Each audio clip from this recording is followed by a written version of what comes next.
Acompanhei a cena com interesse. Mais alguns momentos, e fazia-se a leitura do pequeno texto obtido. O comunicado era vazado em forma singela, como um apelo fraternal. Meus irmãos, escrevera o emissário, que Deus nos abençoe. Identificados na construção do bem, trabalhemos na assistência aos enfermos, necessitados de nosso concurso entre os longos sofrimentos da provação terrestre. O serviço pertence à boa vontade unida à fé viva. E a sementeira reclama trabalhadores abnegados, que ignorem cansaço, tristeza e desânimo. Sigamos para a frente. Cada pequenina demonstração de esforço próprio, nas realizações da caridade, receberá do Senhor a divina bênção. Aprendamos, pois, a socorrer nossos amigos doentes. Através de espessa noite de dor, sofrem e choram, muita vez em pleno abandono. Não vos magoará a contemplação de tal quadro? Lembremo-nos daquele divino médico que passou, no mundo, fazendo o bem. Dele receberemos a força necessária para progredir. Estará conosco na grande jornada de comiseração pelos que padecem. Fiamos em vós, em vossa dedicação à causa da bondade evangélica. A estrada será talvez difícil e fragosa, entretanto, o Senhor permanecerá conosco. Prossigamos, intimoratos, e que Ele nos abençoe agora e sempre. O comunicante assinou o nome e, daí a alguns minutos, encerravam-se os serviços espirituais da noite. O presidente da sessão, seguido pelos demais companheiros, iniciou o estudo e debate da mensagem. Concordou-se em que era edificante na essência, mas não apresentava índices concludentes da identificação individual, não procedia, possivelmente, do conhecido profissional que a subscrevera, faltavam-lhe os característicos especiais, pois um médico usaria nomenclatura adequada e se afastaria da craveira comum. E a tese animista apareceu como tábua de salvação para todos. Transferiu-se a conversação para complicadas referências ao mundo europeu. Falou-se extensamente de Richer e do metapsiquismo internacional, Pierre Janet, Charcot, de Rochas e Aksakoff eram a cada passo trazidos à balha. O comunicante, em nosso plano de ação, dirigiu-se, desapontado, ao meu orientador e comentou. Ora essa! Jamais desejei despertar semelhante polêmica doméstica. Pretendemos algo diferente. Bastar-nos-ia um pouco de amor pelos enfermos, nada mais. Calderaro sorriu, sem dizer palavra, e evidenciando preocupação em objetivo mais importante, acercou-se de Eulália, entristecida. A médum ouvia as definições preciosas com irrefreável amargura. Turvara-se-lhe a mente, agora, empanada por densos véus de dúvida. A argumentação em curso nublava-lhe o entendimento. Marejavam-se-lhe os olhos de lágrimas, que não chegavam a cair. Abeirando-se dela, o instrutor falou-me, bondoso, nossos amigos encarnados nem sempre examinam as situações pelo prisma da justiça real. Eulália é colaboradora preciosa e sincera. Se ainda não completou as aquisições culturais no campo científico, é suficientemente rica de amor para contribuir à sementeira de luz. Encontra-se, porém, desabrigada, entre os companheiros invigilantes. Permanece sozinha e, assediada como está, é suscetível de abater-se. Auxiliemo-la sem detença. A destra do assistente espalmada sobre a cabeça de nossa respeitável irmã expendia brilhantes raios, que lhe desciam do encéfalo ao tórax, qual fluxo renovador. A médum, que antes parecia torturada, supitando a custo a natural reação às opiniões que ouvia, voltou à serenidade. Caiu-lhe a máscara de descontentamento, dissipou-se-lhe a tristeza destrutiva, os centros perispiríticos tornaram a normalidade, a epífise irradiou branda luz. As nuvens de mágoa, que se lhe esboçavam na mente, esfumaram-se como por encanto. Em suma, amparada pela atuação direta do meu orientador, Eulália sabia dos percalços do trabalho e mergulhava-se gradativamente no ameno clima da compreensão. Restabelecendo-lhe a tranquilidade, o instrutor, em seguida, conservou as mãos apoiadas aos lobos frontais, agindo-lhe sobre as fibras inibidoras. Observei, então, nova mudança. A mente da médium, como que se introvertia, desinteressando-se da conversação em torno e ficando mais atenta ao nosso campo de ação. O contato benéfico do assistente cortava-lhe, de modo imperceptível para ela, o interesse pelas referências sem proveito, convocando-a a mais íntimo intercâmbio conosco. Com ternura paternal, Calderaro, conservando as mãos na mesma postura, inclinou-se-lhe aos ouvidos e falou carinhosamente. Eulália, não desanimes. A fé representa a força que sustenta o espírito na vanguarda do combate pela vitória da luz divina e do amor universal. Nossos amigos não te acusam, nem te ferem, tão somente dormem na ilusão e sonham, apartados da verdade, esculpá-os pelas futilidades do momento. Mais tarde eles despertarão para o esforço de espalhar-se o bem. Investigam com os olhos a superfície das coisas, mas seus ouvidos ainda não escutaram o sublime apelo à redenção. Sigamos para a frente. Estaremos contigo na tarefa diária. É necessário amar e perdoar sempre, esquecendo o dia obscuro, a fim de alcançar os milênios luminosos. Não desfaleças. O Eterno Pai te abençoará. Reparei que Eulália não registrava aquelas palavras com os tímpanos de carne. Encheram-se-lhe os lobos frontais de intensa luz. As frases comovedoras do instrutor represaram-se-lhe no cérebro e no coração, quais pensamentos sublimes que lhe caiam do céu, saturados de calor reconfortante e bendito.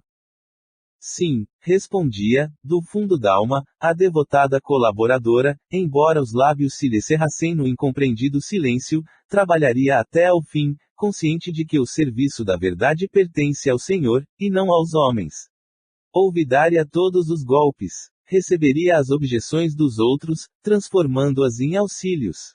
Converteria as opiniões desanimadoras em motivos de energia nova. Dar-se-ia pressa em reconhecer os próprios defeitos, sempre que fossem indigitados pela franqueza de alguém, rendendo graças pela oportunidade de corrigi-los, quanto possível. Caminharia para a frente. Ser-lhe-ia a mediunidade um campo de trabalho, onde aperfeiçoaria os sentimentos que nutria, sem cogitar dos utensílios para servi-la, que lhe importavam, com efeito, as dificuldades psicográficas, se lhe pulsava um coração disposto a amar. Sim, ouviria as sugestões do bem, antes de tudo. Seria fiel a Deus e a si mesma. Se os companheiros humanos não a pudessem entender, não lhe restava o conforto de ser compreendida pelos amigos da vida espiritual. Ao termo da experiência terrestre, haveria suficiente luz para todos. Cumpria-lhe crer, trabalhar, amar e esperar no Divino Senhor. O assistente retirou as mãos, deixando-a livre e, reaproximando-se de mim, asseverou. Nossa irmã foi auxiliada e está bem, louvado seja Deus. Observando os lobos frontais da médium, tão revestidos de luminosidade, fiz sentir a Calderaro minha admiração. O instrutor amigo, não se esquivando a novos esclarecimentos, informou.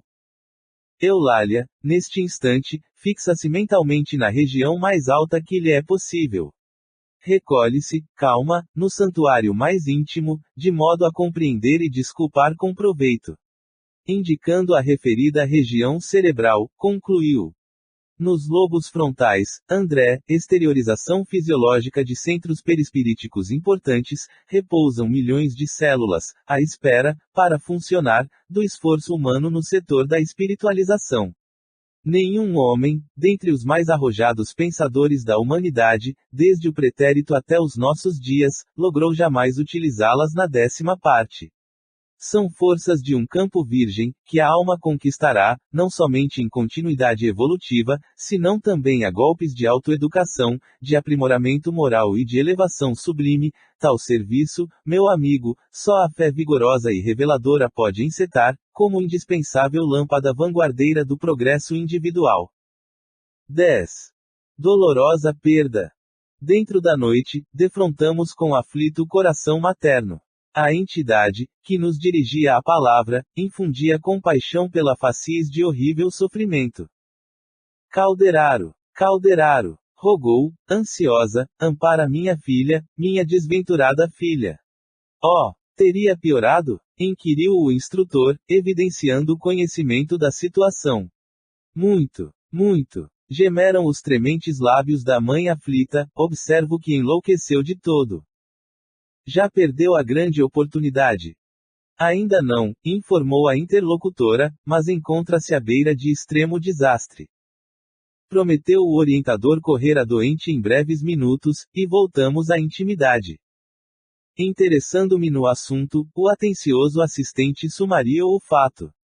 Trata-se de lamentável ocorrência, explicou-me, bondoso, na qual figuram a leviandade e o ódio como elementos perversores. A irmã que se despediu, há momentos, deixou uma filha na crosta planetária, há 8 anos.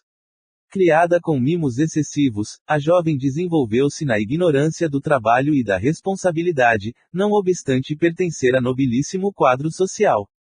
Filha única, entregue desde muito cedo ao capricho pernicioso, tão logo se achou sem a materna assistência no plano carnal, dominou governantes, subornou criadas, burlou a vigilância paterna e, cercada de facilidades materiais, precipitou-se, aos 20 anos, nos desvários da vida mundana.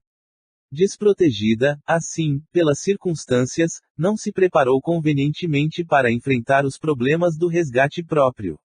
Sem a proteção espiritual peculiar à pobreza, sem os abençoados estímulos dos obstáculos materiais e tendo, contra as suas necessidades íntimas, a profunda beleza transitória do rosto, a pobrezinha renasceu, seguida de perto, não por um inimigo propriamente dito, mas por cúmplice de faltas graves, desde muito desencarnado, ao qual se vinculara por tremendos laços de ódio, em passado próximo. Foi assim que, abusando da liberdade, em ociosidade reprovável, adquiriu deveres da maternidade sem a custódia do casamento.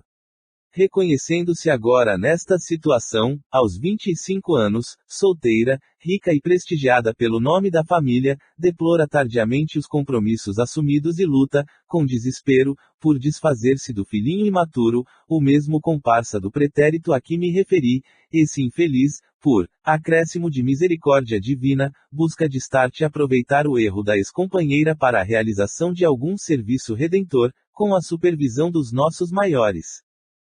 Ante o espanto que inopinadamente me assaltara, sabendo eu que a reencarnação constitui sempre uma bênção que se concretiza com a ajuda superior, o assistente afiançou, tranquilizando-me. Deus é o Pai amoroso e sábio que sempre nos converte as próprias faltas em remédios amargos, que nos curem e fortaleçam. Foi assim que Cecília, a demente que dentro em pouco visitaremos, recolheu da sua leviandade mesma o extremo recurso, capaz de retificar-lhe a vida. Entretanto, a infortunada criatura reage ferozmente ao socorro divino, com uma conduta lastimável e perversa. Coopero nos trabalhos de assistência a ela, de algumas semanas para cá, em virtude das reiteradas e comoventes intercessões maternas junto a nossos superiores, todavia, acalento vaga esperança numa reabilitação próxima. Os laços entre mãe e filho presuntivo são de amargura e de ódio, consubstanciando energias desequilibrantes, tais vínculos traduzem ocorrência em que o espírito feminino há que recolher-se ao santuário da renúncia e da esperança, se pretende a vitória. Para isso, para nivelar caminhos salvadores e aperfeiçoar sentimentos, o Supremo Senhor criou o tépido e veludoso ninho do amor materno. Contudo, quando a mulher se rebela, insensível às sublimes vibrações da inspiração divina, é difícil, se não impossível, executar o programa delineado.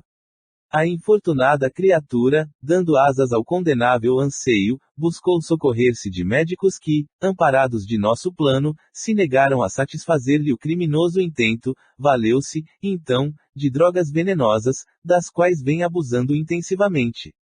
A situação mental dela é de lastimável desvario. Findo o breve preâmbulo, Calderaro continuou, mas, não temos minuto a perder. Visitemo-la. Decorridos alguns instantes, penetrávamos aposento confortável e perfumado. Estirada no leito, jovem mulher debatia-se em convulsões atrozes. Ao seu lado, achavam-se a entidade materna, na esfera invisível aos olhos carnais, e uma enfermeira terrestre, dessas que, à força de presenciar catástrofes biológicas e dramas morais, se tornam menos sensíveis à dor alheia. A genitora da enferma adiantou-se e informou-nos: a situação é muito grave. Ajudem-na, por piedade. Minha presença aqui se limita a impedir o acesso de elementos perturbadores que prosseguem, implacáveis, em ronda sinistra. O assistente inclinou-se para a doente, calmo e atencioso, e recomendou-me cooperar no exame particular do quadro fisiológico. A paisagem orgânica era das mais comoventes. A compaixão fraterna dispensar-nos a da triste narrativa referente ao embrião prestes a ser expulso. Circunscrito a tese de medicação a mentes alucinadas, cabe-nos apenas dizer que a situação da jovem era impressionante e deplorável. Todos os centros endócrinos estavam em desordem e os órgãos autônomos trabalhavam aceleradamente. O coração acusava estranha arritmia e debalde as glândulas sudoríparas se esforçavam por expulsar as toxinas em verdadeira torrente invasora. Nos lobos frontais, a sombra era completa, no córtex encefálico, a perturbação era manifesta, somente nos gânglios basais havia suprema concentração de energias mentais, fazendo-me perceber que a infeliz criatura se recolhera no campo mais baixo do ser, dominada pelos impulsos desintegradores dos próprios sentimentos, transviados e incultos. Dos gânglios banais, onde se aglomeravam as mais fortes irradiações da mente alucinada, desciam estiletes escuros, que assaltavam as trompas e os ovários, penetrando a câmara vital quais tenuíssimos venábulos de treva e incidindo sobre a organização embrionária de 4 meses. O quadro era horrível de ver-se. Buscando sintonizar-me com a enferma, ouvia-lhe as afirmativas cruéis, no campo do pensamento. Odeio este filho intruso que não pedia vida. Expulsá-lo-ei. Expulsá-lo-ei. A mente do filhinho, em processo de reencarnação, como se fora violentada num sono brando, suplicava, chorosa. Poupa-me. Poupa-me. Quero acordar no trabalho. Quero viver e reajustar o destino. Ajuda-me. Resgatarei minha dívida. Pagar-te-ei com amor. Não me expulses. Tem caridade. Nunca. Nunca. Amaldiçoado sejas. Dizia a desventurada, mentalmente, prefiro morrer a receber-te nos braços. Envenenas-me a vida, perturbas-me a estrada. Detesto-te. Morrerás. E os raios trevosos continuavam descendo, a jacto contínuo. Calderaro ergueu a cabeça respeitável, encarou-me de frente e perguntou. Compreendes a extensão da tragédia? Respondi afirmativamente, sob indizível impressão. Nesse instante de nossa angustiosa expectativa, Cecília dirigiu-se com decisão à enfermeira. Estou cansada, Liana, muitíssimo cansada, mas exijo a intervenção esta noite. Oh, mas assim, nesse estado? Ponderou a outra. Sim, tornou a doente, inquieta, não quero adiar essa intervenção. Os médicos negaram-se a fazê-la, mas eu conto com a tua dedicação. Meu pai não pode saber disso e eu odeio esta situação que terminantemente não conservarei. Calderaro pousou a destra na fronte da responsável pelos serviços de enfermagem, no intuito evidente de transmitir alguma providência conciliatória, e a enfermeira ponderou. Tentemos algum repouso, Cecília. Modificarás possivelmente esse plano. Não, objetou a imprevidente futura mãe, com mau humor indisfarçável, minha resolução é inabalável. Exijo a intervenção esta noite. Malgrado a negativa peremptória, sorveu o cálice de sedativo que a companheira lhe oferecia, atendendo-nos à influência indireta. Consumara-se a medida que o meu instrutor desejava. Parcialmente desligada do corpo físico, em compulsória modorra, pela atuação calmante do remédio, Calderaro aplicou-lhe fluidos magnéticos sobre o disco fotossensível do aparelho visual, e Cecília passou a ver-nos, embora imperfeitamente, detendo-se, admirada, na contemplação da genitora. Reparei, contudo, que, se a mãezinha exuberava copioso pranto de comoção, a filha se mantinha impassível, não obstante o assombro que se lhe estampara no olhar. A matrona desencarnada avançou, abraçou-se a ela e pediu, ansiosa. Filha querida, venho a ti, para que te não abalences a sinistra aventura que planejas. Reconsidera a atitude mental e harmoniza-te com a vida. Recebe minhas lágrimas, como apelo do coração. Por piedade, ouve-me. Não te precipites nas trevas, quando a mão divina te abre as portas da luz. Nunca é tarde para recomeçar, Cecília, e Deus, em seu infinito devotamento, transforma as nossas faltas em redes de salvação. A mente desvairada da ouvinte recordou as convenções sociais, de modo vago, como se vivera um minuto de pesadelo indefinível. A palavra materna, porém, continuou. Socorre-te da consciência, antes de tudo. O preconceito é respeitável, a sociedade tem os seus princípios justos, entretanto, por vezes, filhinha, surge um momento na esfera do destino e da dor, em que devemos permanecer com Deus, exclusivamente. Não abandones a coragem, a fé, o desassombro. A maternidade, iluminada pelo amor e pelo sacrifício, é feliz em qualquer parte, ainda mesmo quando o mundo, ignorando a causa de nossas quedas, nos nega recursos à reabilitação, relegando-nos à reincidência e ao desamparo. Por agora, defrontarás com a tormenta de lágrimas, o temporal da incompreensão e da intolerância vergastará teu rosto. Contudo, a bonança voltará. O caminho é empedrado e árido, os espinhos dilaceram, mas terás, de encontro ao coração, um filhinho amoroso, indicando teu futuro. Em verdade, Cecília, deverias erguer teu ninho de felicidade na árvore do equilíbrio, glorificando, em paz, a realização de cada dia e a bênção de cada noite, entretanto, não pudeste esperar. Cedeste aos golpes infrenes da paixão, abandonaste o ideal aos primeiros impulsos do desejo. Ao invés de construir na tranquilidade e na confiança, em bases seguras, elegeste o caminho perigoso da precipitação. Agora, é imprescindível evitar o despenhadeiro fatal, contornar a voragem traiçoeira, agarrando-te ao salva-vidas do supremo dever.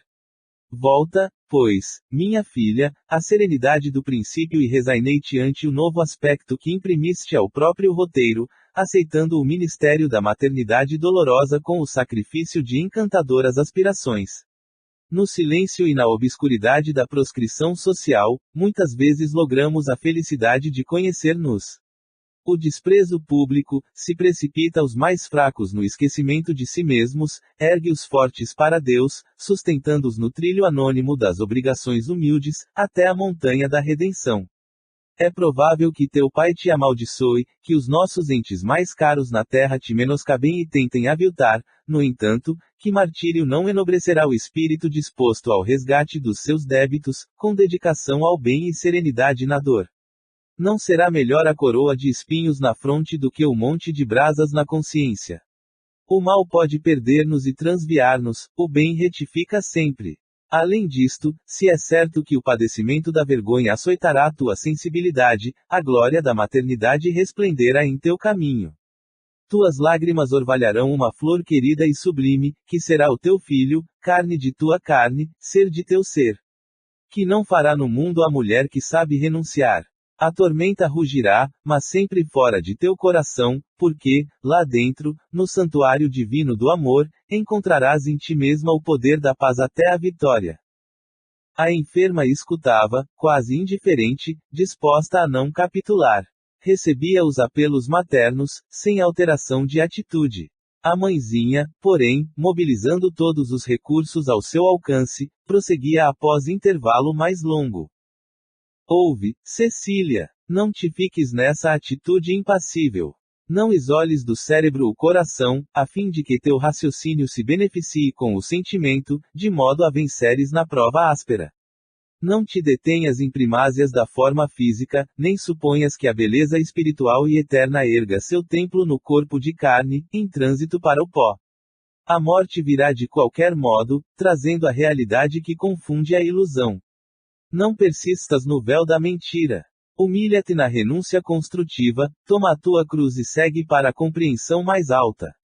No teu madeiro de sofrimento íntimo, ouvirás enternecedoras vozes de um filho abençoado. Se te alancear o abandono do mundo, será ele, junto de ti, o suave representante da divindade. Que falta te fará o manto das fantasias, se dois pequeninos braços de veludo te cinjam, carinhosos e fiéis, conduzindo-te à renovação para a vida superior. Foi então que Cecília, infundindo-me assombro pela agressividade, objetou em pensamento. Como não me disseste isso antes? Na terra, sempre satisfazias meus desejos. Nunca me permitiste o trabalho, favoreceste-me o ócio, fizeste-me crer em posição mais elevada que a das outras criaturas, incutiste-me a suposição de que todos os privilégios especiais me eram devidos, não me preparaste, enfim. Estou sozinha, com um problema atribulativo. Não tenho, agora, coragem de humilhar-me. Esmolar serviço remunerado não é o ideal que me deste e enfrentar a vergonha e a miséria será para mim pior que morrer.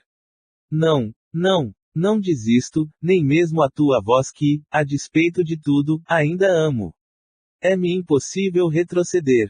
A comovedora cena estarrecia. Observava eu, ali, o milenário conflito da ternura materna com a vida real. A venerável matrona chorou com mais amargura, agarrou-se à filha com mais veemência e suplicou: perdoa-me pelo mal que te fiz, querendo-te em demasia. Ó filha querida, nem sempre o amor humano avança vigilante. Por vezes a cegueira nos compele a erros clamorosos, que só o golpe da morte em geral expande. Não consideras, porém, a minha dor. Reconheço minha participação indireta em teu presente infortúnio, mas entendendo, agora, a extensão e a delicadeza dos deveres maternos, não desejo que venhas colher espinhos no mesmo lugar onde sofro os resultados amargos de minha imprevidência. Porque eu haja errado por excesso de ternura, não te desvies por acúmulo de ódio e de inconformação. Depois do sepulcro, o dia do bem é mais luminoso e a noite do mal é, sobremaneira, mais densa e tormentosa. Aceita a humilhação como bênção, a dor como preciosa oportunidade. Todas as lutas terrenas chegam e passam, ainda que perdurem, não se eternizam. Não compliques, pois, o destino. Submeto-me às tuas exprobrações. Merece-as quem, como eu, olvidou a floresta das realizações para a eternidade, retendo-se voluntariamente no jardim dos caprichos amenos, onde as flores não se ostentam mais do que por fugaz minuto. Esqueci-me, Cecília, da enxada benfazeja do esforço próprio, com a qual devera arrotear o solo de nossa vida, semeando dádivas de trabalho edificante, e ainda não chorei suficientemente, para redimir-me de tão lastimável erro. Todavia, confio em ti, esperando que te não suceda o mesmo na áspera trilha da regeneração. Antes mendigar o pão de cada dia, amargar os remoques da maldade humana, aí na terra, que menosprezar o pão das oportunidades de Deus, permitindo que a crueldade nos avassale o coração. O sofrimento dos vencidos no combate humano é celeiro de luz da experiência. A bondade divina converte as nossas chagas em lâmpadas acesas para a alma. Bem-aventurados os que chegam à morte crivados de cicatrizes que denunciam a dura batalha. Para esses, uma perene era de paz fulgurará no horizonte, porquanto a realidade não os surpreende quando o frio do túmulo lhes assopra o coração. A verdade se lhes faz amiga generosa, a esperança e a compreensão lhes serão companheiras fiéis. Retorna, minha filha, a ti mesma, restaura a coragem e o otimismo, malgrado as nuvens ameaçadoras que te paíram na mente em delírio. Ainda é tempo, ainda é tempo. A enferma, contudo, fez supremo esforço por tornar ao invólucro de carne, pronunciando rispidas palavras de negação, inopinadas e ingratas. Desfazendo-se da influência pacificadora de Calderaro, regressou gradativamente ao campo sensorial, em gritos roucos. O instrutor aproximou-se da genitora, chorosa, e informou: infelizmente, minha amiga, o processo de loucura por insurgência parece consumado. Confiemo-la, agora, ao poder da suprema proteção divina. Enquanto a entidade materna se debulhava em lágrimas, a doente, conturbada pelas emissões mentais em que se comprazia, dirigiu-se à enfermeira, reclamando: não posso mais, não suporto. A intervenção, agora. Não quero perder um minuto. Fixando a companheira, por alguns instantes, com terrífica expressão, ajuntou: tive um pesadelo horrível. Sonhei que minha mãe voltava da morte e me pedia paciência e caridade. Não, irei até ao fim. Preferirei o suicídio, afinal. Inspirada pelo meu orientador, a enfermeira fez ainda várias ponderações respeitáveis. Não seria conveniente aguardar mais tempo? Não seria o sonho um providencial aviso? O abatimento de Cecília era enorme. Não se sentiria amparada por uma intervenção espiritual. Julgava, desse modo, oportuno adiar a decisão. A paciente, no entanto, ficou irredutível. E, com assombro nosso, ante a genitora desencarnada, em pranto, a operação começou, com sinistros prognósticos para nós, que observamos a cena, sensibilizadíssimos. Nunca supus que a mente desequilibrada pudesse infligir tamanho mal ao próprio patrimônio. A desordem do cosmo fisiológico acentuou-se, instante a instante.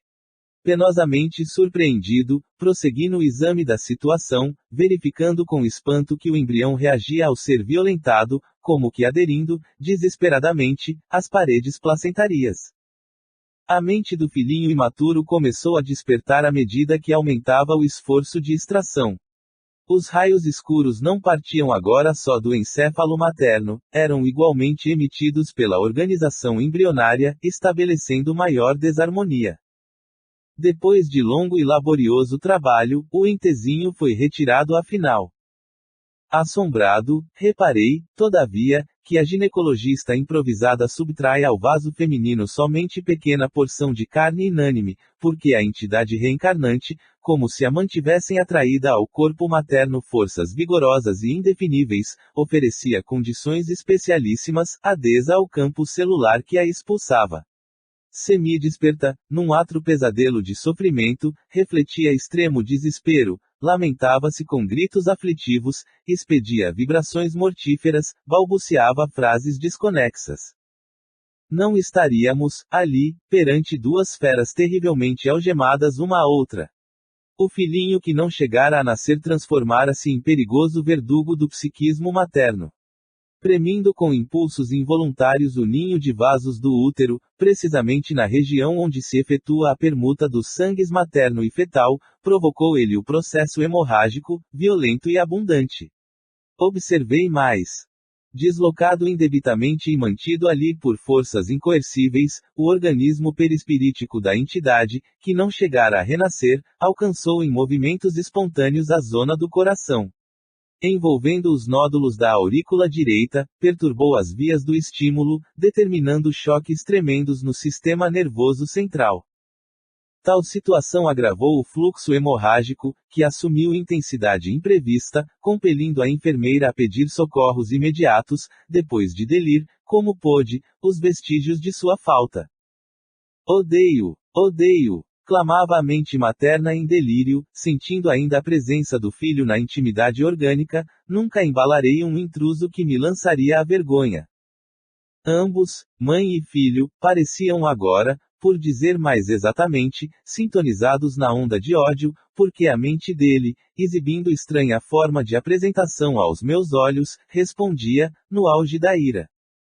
Vingar-me-ei. Pagarás ceitil por ceitil. Não te perdoarei. Não me deixaste retomar a luta terrena, onde a dor, que nos seria comum, me ensinaria a desculpar-te pelo passado delituoso e a esquecer minhas cruciantes mágoas. Renegaste a prova que nos conduziria ao altar da reconciliação. Cerraste-me as portas da oportunidade redentora, entretanto, o maléfico poder, que impera em ti, habita igualmente minha alma. Trouxeste à tona de minha razão o lodo da perversidade que dormia dentro em mim. Negas-me o recurso da purificação, mas estamos agora novamente unidos e arrastar-te-ei para o abismo.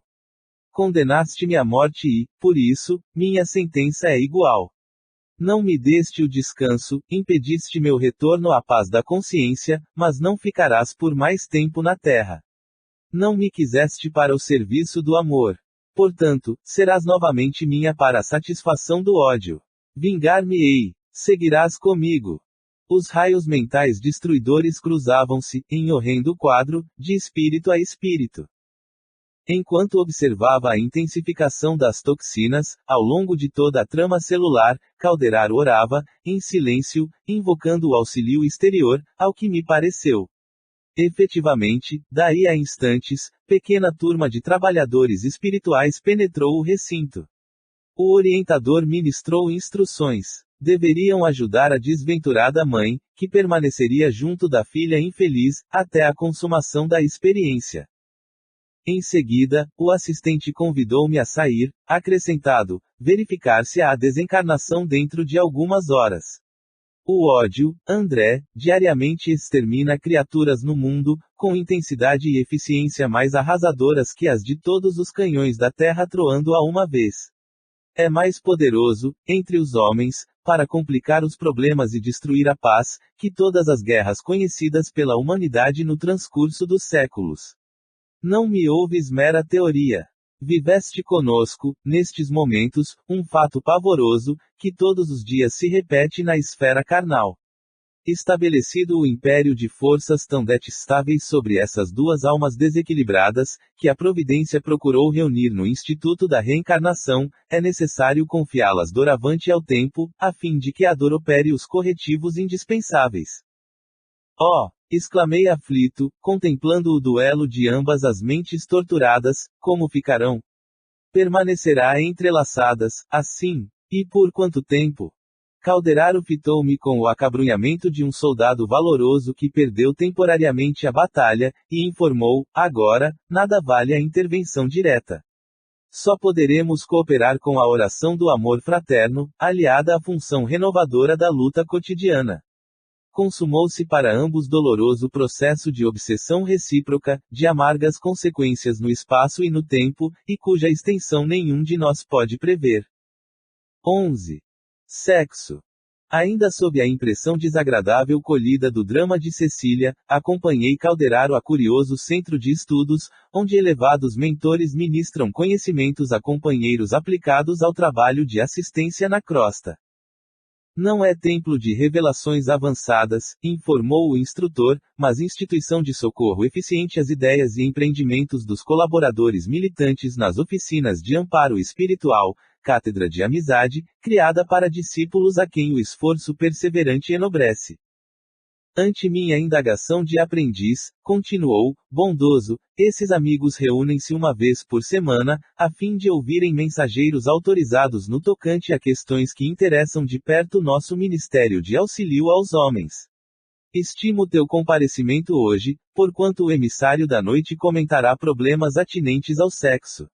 Uma vez que estudas, nestes dias, os enigmas da loucura, com tempo curto para a realização de experiências diretas, a palestra vem ao encontro de nossos desejos. Não foi possível maior conversação preliminar. O assistente observou que os trabalhos já estariam iniciados, seguimos, por isso, sem maiores delongas. Com efeito, encontramos a Assembleia em plena função. Pouco mais de 200 de companheiros do nosso plano ouviam, atenciosos, iluminado condutor de almas. Sentamo-nos, por nossa vez, respeitosamente à escuta. O portador da sabedoria, cercado de viva luminosidade, prelecionava sem afetação. Palavra bem timbrada, penetrando-nos o íntimo pela inflexão da sinceridade, falava, simples, no exame das causas da loucura, entre individualidades, sejam encarnadas, sejam ausentes da carne, a ignorância quanto à conduta sexual é dos fatores mais decisivos. A incompreensão humana dessa matéria equivale à silenciosa guerra de extermínio e de perturbação, que ultrapassa, de muito, as devastações da peste referidas na história da humanidade. Vocês sabem que só a epidemia de bubões, no século VI de nossa era, chamada peste de Justiniano, eliminou quase 50 milhões de pessoas na Europa e na Ásia. Pois esse número expressivo constitui bagatela, comparado com os milhões de almas que as angústias do sexo dilaceram todos os dias. Problema premente este, que já ensandeceu muitos cérebros de escol, não podemos atacá-lo a tiros de verbalismo, de fora para dentro, à moda dos médicos superficiais, que prescrevem longos conselhos aos pacientes, tendo, na maioria das vezes, absoluto desconhecimento da enfermidade. Agora, que nos distanciamos das imposições mais rijas da forma, sem nos libertarmos, contudo, dos ascendentes fundamentais de suas leis, que ainda nos subordinam às manifestações, compreendemos que os enigmas do sexo não se reduzem a meros fatores fisiológicos. Não resultam de automatismos nos campos de estrutura celular, quais aqueles que caracterizam os órgãos genitais masculinos e femininos, em verdade substancialmente idênticos, diferenciando-se unicamente na expressão de sinalética. A este respeito formulamos conceitos mais avançados. Se aí residem forças procriadoras dominantes, atendendo aos estatutos da natureza terrestre, reguladores da vida física, temos, na inquietação sexual, fenômeno peculiar ao nosso psiquismo, em marcha para superiores zonas da evolução. Doloroso é, porém, verificar a desarmonia em que se afundam os homens, com sombrios reflexos nas esferas imediatas à luta carnal. Inúmeros movimentos libertadores estalaram através dos séculos, no anseio da vida melhor. Guerras sangrentas de povo contra povo, revoluções civis espalhando padecimentos inomináveis, têm sido alimentadas na Terra, no curso do tempo, em nome de princípios regeneradores, segundo os quais se abrem novas conquistas do direito do mundo. No entanto, o cativeiro da ignorância, no campo sexual, continua escravizando milhões de criaturas. Inútil é supor que a morte física ofereça solução pacífica aos espíritos em extremo desequilíbrio, que entregam o corpo aos desregramentos passionais. A loucura em que se debatem não procede de simples modificações do cérebro, dimana da desassociação dos centros perispiríticos, o que exige longos períodos de reparação.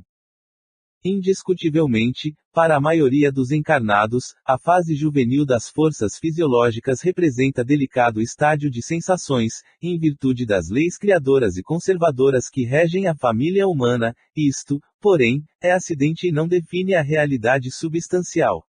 A sede do sexo não se acha no corpo grosseiro, mas na alma, em sua sublime organização. Na esfera da crosta, distinguem-se homens e mulheres segundo sinais orgânicos, específicos.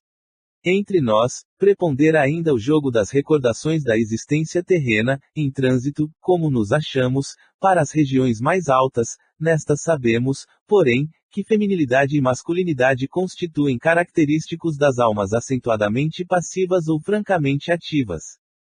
Compreendemos, de start, que na variação de nossas experiências adquirimos, gradativamente, qualidades divinas, como sejam a energia e a ternura, a fortaleza e a humildade, o poder e a delicadeza, a inteligência e o sentimento, a iniciativa e a intuição, a sabedoria e o amor, até lograrmos o supremo equilíbrio em Deus.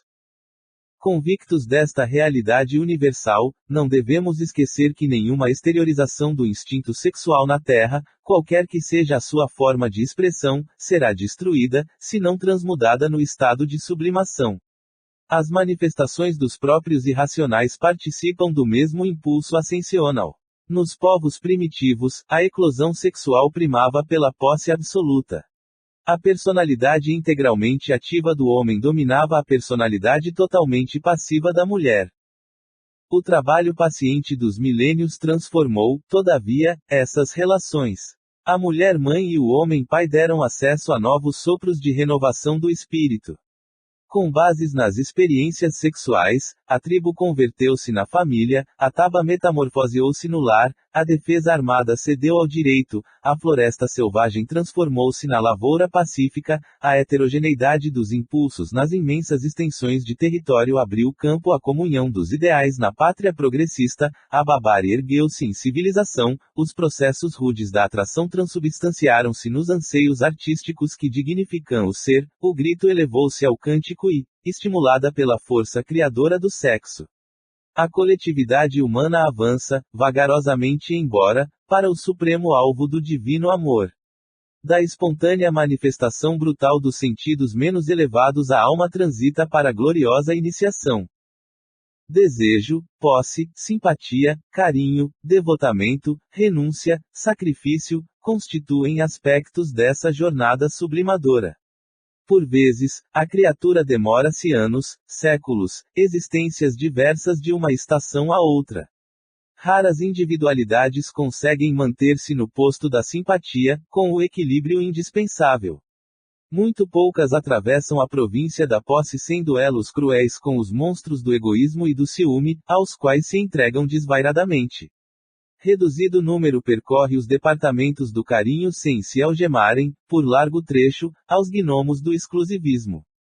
E, às vezes, só após milênios de provas cruciantes e purificadoras, consegue a alma alcançar o zênite luminoso do sacrifício para a suprema libertação, no rumo de novos ciclos de unificação com a divindade. O êxtase do santo foi, um dia, mero impulso, como o diamante lapidado, gota celeste eleita para refletir a claridade divina, viveu na aluvião, ignorado entre seixos brutos. Claro está que, assim como se submete o diamante ao disco do lapidário, para atingir o pedestal da beleza, assim também o instinto sexual, para coroar-se com as glórias do êxtase, há que dobrar-se aos imperativos da responsabilidade, às exigências da disciplina, aos ditames da renúncia. Estas conclusões, contudo, não nos devem induzir a programas de santificação compulsória no mundo carnal. Nenhum homem conseguiria negar a fase da evolução em que se encontra.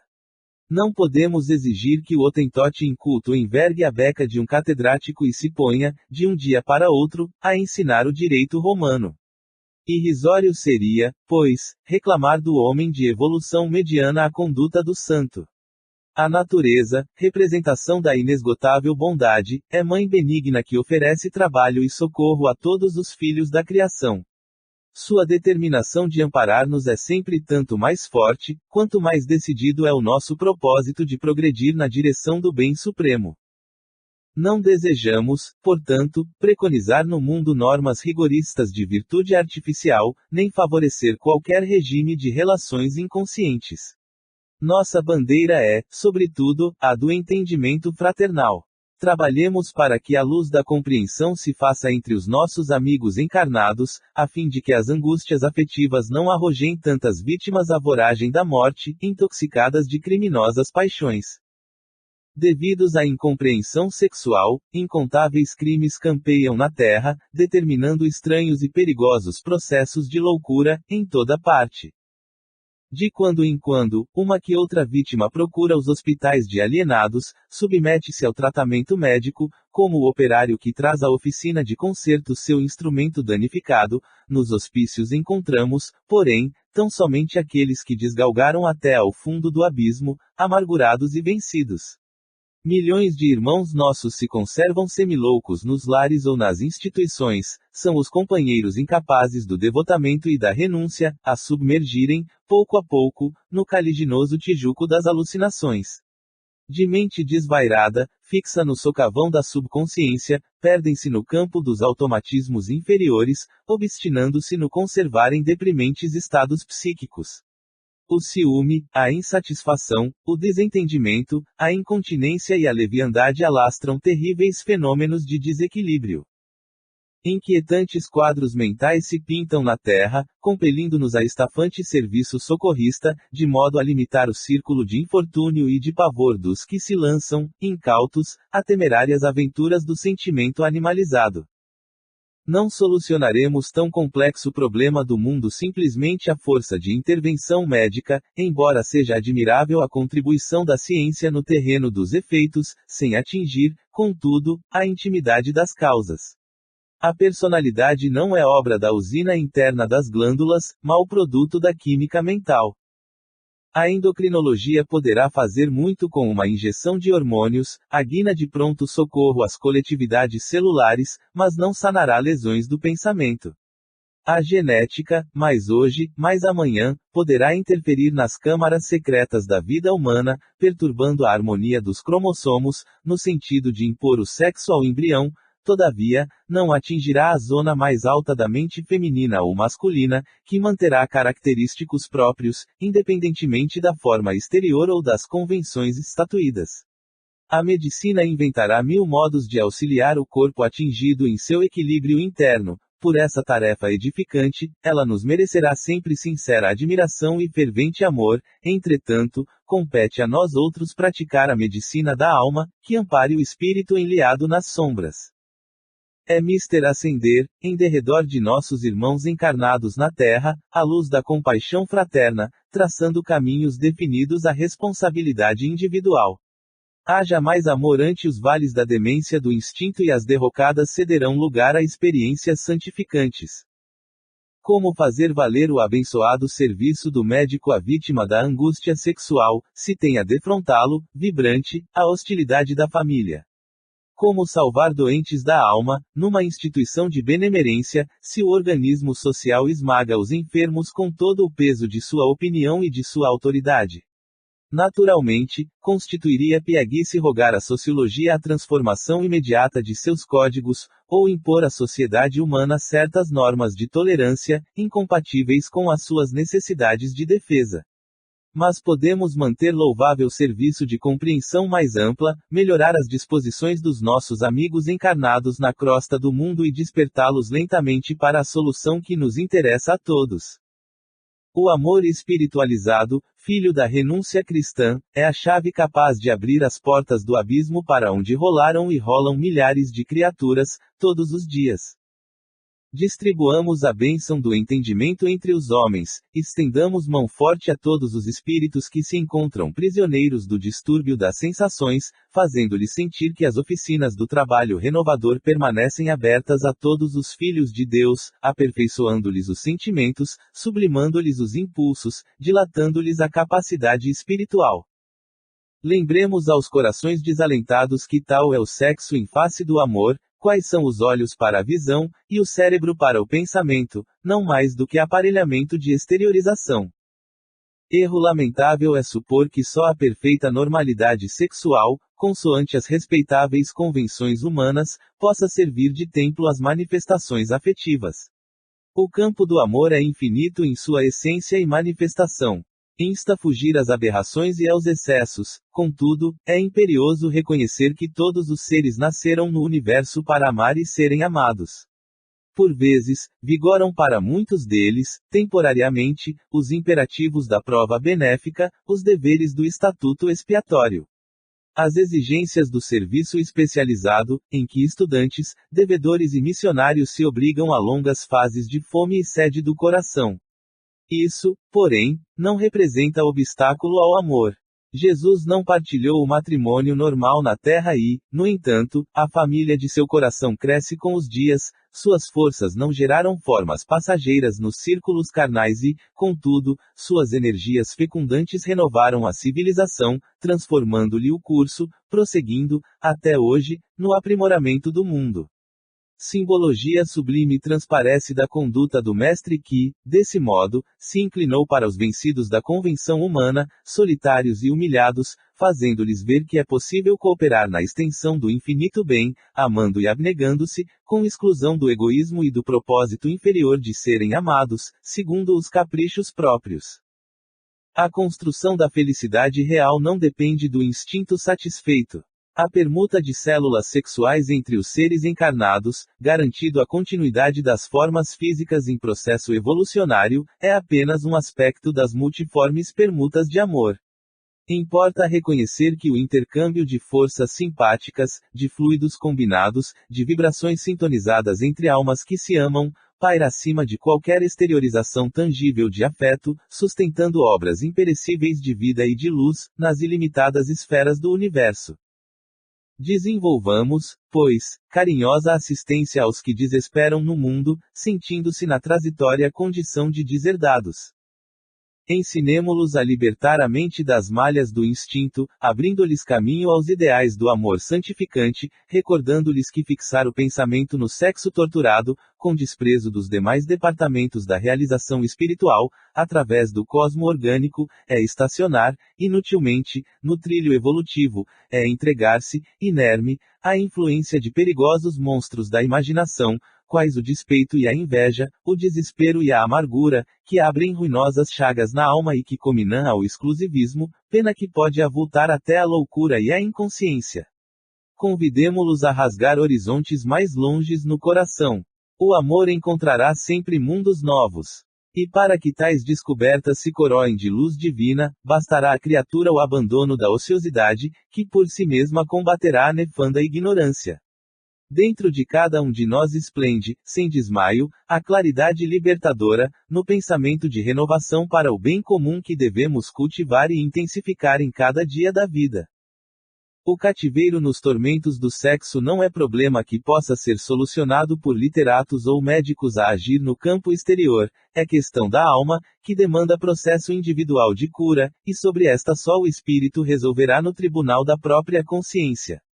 É inegável que todo auxílio externo é valioso e respeitável, mas cumpre-nos reconhecer que os escravos das perturbações do campo sensorial só por si mesmos serão liberados, isto é, pela dilatação do entendimento, pela compreensão dos sofrimentos alheios e das dificuldades próprias, pela aplicação, enfim, do ama-vos uns aos outros, assim na doutrinação, como no imo da alma, com as melhores energias do cérebro e com os melhores sentimentos do coração. Notei que a preleção terminara em meio ao respeito geral. A palavra do mensageiro fascinara-me. Aquelas noções de sexologia eram novas para mim. Não eram repetições de compêndios descritivos, não eram fruto de frias observações de cientistas e escritores, preocupados em armar ao efeito com palavras balofas. Nasciam do verbo inflamado de amor fraternal de um orientador dedicado às necessidades de seus irmãos ainda frágeis e menos felizes. Fizera-se, em torno, certa movimentação. Compreendi que os presentes poderiam formular perguntas relativas ao tema da noite, e, com efeito, fizeram-se várias indagações, com respostas preciosas, por elucidativas e edificantes. O inquérito educativo continuava proveitoso, quando um companheiro ventilou certa questão que me aguçou a curiosidade. Venerável instrutor, disse, reverente, nos últimos tempos, na Terra, os psicologistas encarnados, em número considerável, esposaram os princípios freudianos como bases de investigação dos distúrbios da alma. Para o grande médico austríaco, quase todas as perturbações psíquicas se radicam no sexo desviado. Alguns discípulos dele, porém, modificaram-lhe algo as teorias. Corrigindo a tese das alucinações eróticas que a psicanálise aplicou largamente às próprias crianças, no estudo dos sonhos e das emoções, pensadores eminentes apuseram a afirmativa de que todo homem e toda mulher são portadores do desejo inato de se darem importância, o qual os compele a manter impulsos primitivistas de dominação. Outros expoentes da cultura intelectual asseveram, a seu turno, que o ser humano é repositório de todas as experiências da raça, trazendo consigo vasto arsenal de tendências para determinadas linhas do pensamento. O consulente fez uma pausa, ante o silêncio geral que reinava em derredor de sua valiosa indagação, e prosseguiu. Sabemos hoje, distanciados do corpo denso de carne, que a vida do espírito é desconcertante em surpresas para a ciência terrestre, entretanto, já que nos consagramos à tarefa de auxiliar os companheiros torturados da crosta planetária, não poderíamos receber elucidações adequadas a respeito, com o fim de passá-las adiante. O sábio instrutor não se fez rogado e esclareceu, já sei o que deseja. Refere-se você aos movimentos da psicologia analítica, chefiados por Freud e por duas correntes distintas de seus colaboradores. O notável cientista centralizou o ensino no impulso sexual, conferindo-lhe caráter absoluto, enquanto as duas correntes de psicologistas, inicialmente filiadas a ele, se diferenciaram na interpretação. A primeira estuda o anseio congênito da criatura, no que se refere ao relevo pessoal, enquanto a segunda proclama que, além da satisfação do sexo e da importância individualista, existe o impulso da vida superior que tortura o homem terrestre mais aparentemente feliz. Para o círculo de estudiosos essencialmente freudianos, todos os problemas psíquicos da personalidade se resumem à angústia sexual. Para grande parte de seus colaboradores, as causas se estendem à aquisição de poder e à ideia de superioridade. Diremos, por nossa vez, que as três escolas se identificam, portadoras todas elas de certa dose de razão, faltando-lhes, todavia, o conhecimento básico do reencarnacionismo. Representam belas e preciosas casas dos princípios científicos, sem, contudo, o telhado da lógica. Não podemos afirmar que tudo, nos círculos carnais, constitua sexo, desejo de importância e aspiração superior. No entanto, chegados à compreensão de agora, podemos assegurar que tudo, na vida, é impulso criador. Todos os seres que conhecemos, do verme ao anjo, são herdeiros da divindade que nos confere a existência e todos somos depositários de faculdades criadoras. O vegetal, instigado pelo heliotropismo, surge na paisagem, distribuindo a vida e renovando-a. O pirilampo cintila na sombra, buscando perpetuar-se. O batráquio sente vibrações de amor e de paternidade nos recessos do charco. Aves minúsculas viajam longas distâncias, colhendo material para tecer um ninho. A fera ouvida a índole selvagínea, ao lamber, com ternura, um filho recém-nato. E mais da metade dos milhões de espíritos encarnados na crosta da Terra, de mente fixa na região dos movimentos instintivos, concentram suas faculdades no sexo, do qual se derivam naturalmente os mais vastos e frequentes distúrbios nervosos, constituem eles compactas legiões, nas adjacências da paisagem primitiva da evolução planetária, irmãos nossos na infância do conhecimento, que ainda não sabem criar sensações e vida senão mobilizando os recursos da força sexual. Grande parte de criaturas, contudo, havendo conquistado a razão, acima do instinto, permanecem nos desatinos da prepotência, seduzidas pelo capricho autoritário, famintas de evidência e realce, ainda que atidas a trabalho proveitoso e a paixões nobres, muitas vezes. Pequeno grupo de homens e de mulheres, por fim, após atingir o equilíbrio sexual na zona instintiva do ser e depois de obter os títulos que lhes confere seu trabalho e com os quais dominam na vida, regendo as energias próprias, em pleno regime de responsabilidade individual, passam a fixar-se na região sublime, na superconsciência, não mais encontrando a alegria integral no contentamento do corpo físico ou na evidência pessoal, procuram alcançar os círculos mais altos da vida, absorvidos em idealismo superior. Sentem-se no limiar de esferas divinas, já desde a estrada nevoenta da carne, à maneira do viajor que, após vencer caminhos ásperos na treva noturna, estaca, desajustado, entre as derradeiras sombras da noite e as promessas indefiníveis da aurora. Para esses, o sexo, a importância individual e as vantagens do imediatismo terrestre são sagrados pelas oportunidades que oferecem aos propósitos de bem fazer, entretanto, no santuário de suas almas resplandece nova luz. A razão particularista converteu-se em entendimento universal.